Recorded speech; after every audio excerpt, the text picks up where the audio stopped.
Johnny Crawford, born John Ernest Crawford on March 26, 1946 in Los Angeles, California, grew up in a family immersed in the entertainment industry. His mother, Betty, and his father, Robert Lawrence Crawford Sr., were both supportive of his early artistic inclinations. His father worked as a film editor and later as a television producer, which likely sparked Johnny's interest in acting.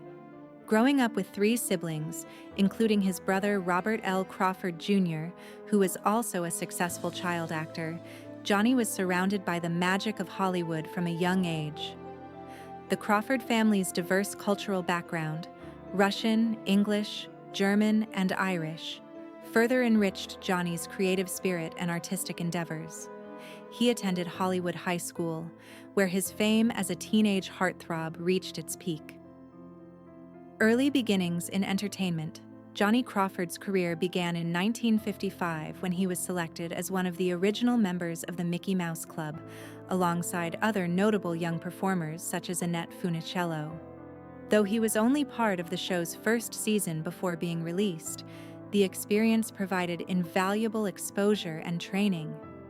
That early stint on a groundbreaking children's program introduced him to a nationwide audience and laid the foundation for his future in entertainment. In 1956, he received his first significant acting role in NBC's live broadcast Little Boy Lost, a performance that captured the hearts of viewers. His role in The Lone Ranger further solidified his growing reputation as a talented young actor.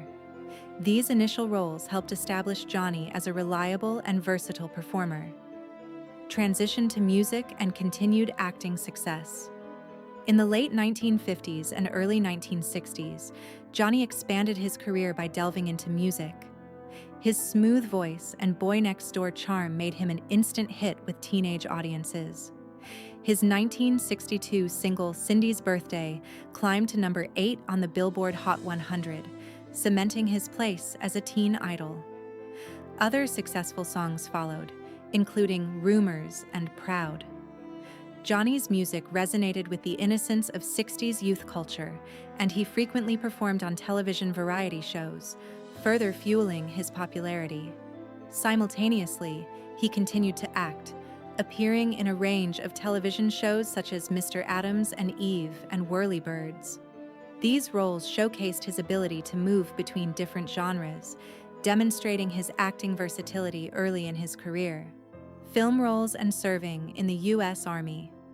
Johnny's transition into film came with roles in productions such as Indian Paint, 1965, and The Restless Ones, 1965, where he took on more serious subject matter. He also appeared in the 1967 Western El Dorado, directed by Howard Hawks and starring John Wayne and Robert Mitchum, further establishing his credibility in Hollywood.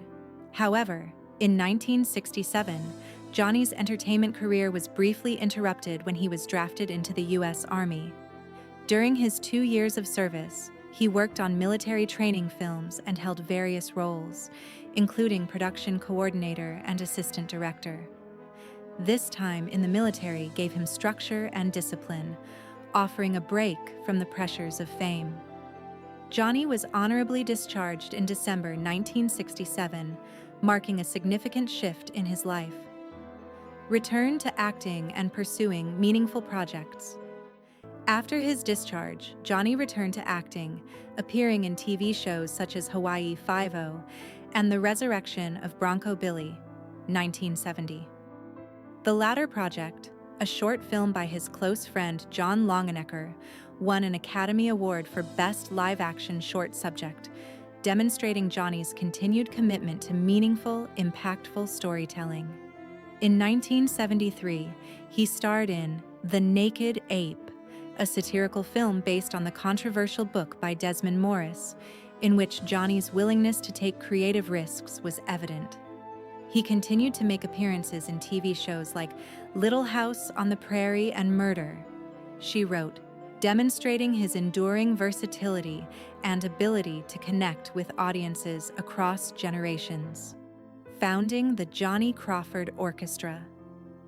While his acting career continued to evolve, Johnny also pursued a lifelong passion for music. In 1992, he formed the Johnny Crawford Orchestra, a vintage dance band specializing in music from the 1920s and 1930s. Under his leadership, the band performed at high-profile events such as the Art Directors Guild Awards in Beverly Hills. The orchestra's debut album, Sweep in the Clouds Away, 2012, showcased Johnny's deep appreciation for early 20th century American music and was well received by both fans and critics. This new venture allowed Johnny to reconnect with his love of music and share his talents in a new way, further solidifying his place in the entertainment world. The relationship with Chuck Connors. Breaking the silence. Throughout his career, Johnny Crawford was perhaps most beloved for his role as Mark McCain in the classic television series The Rifleman. His on-screen chemistry with co-star Chuck Connors, who played Lucas McCain, was undeniable.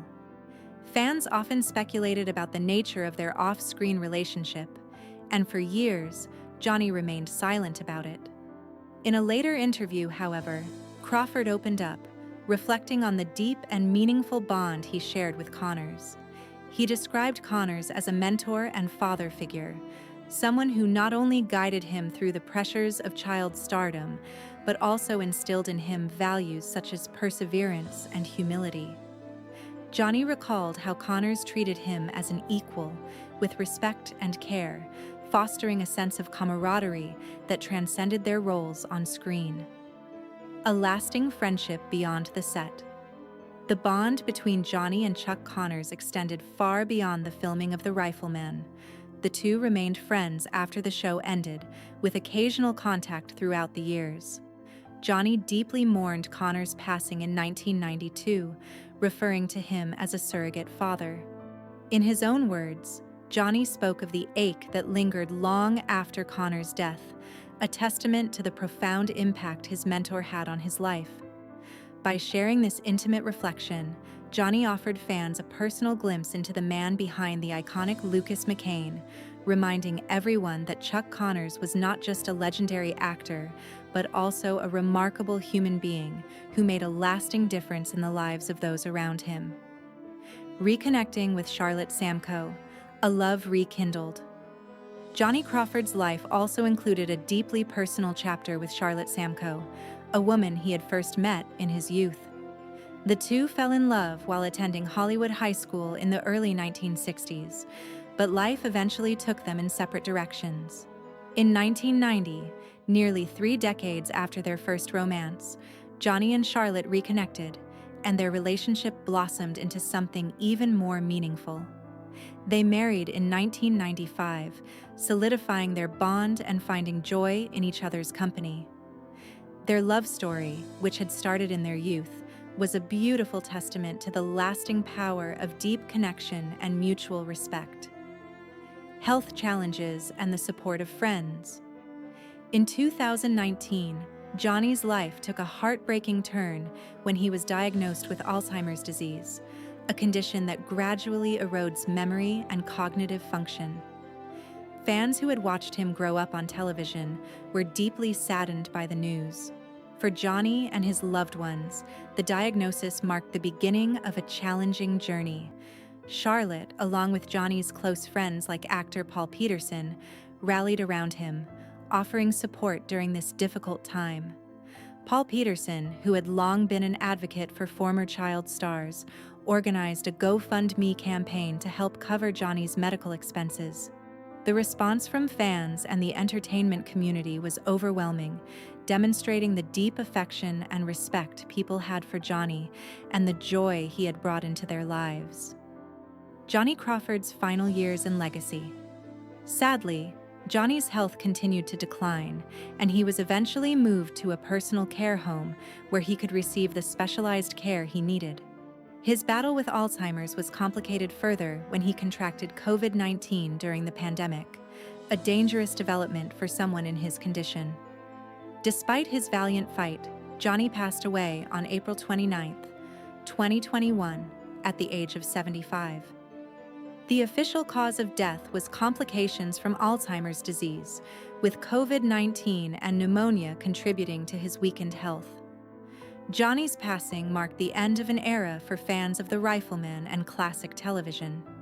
Yet, his legacy lives on, cherished for his work, his music, and the love he shared with his family and friends.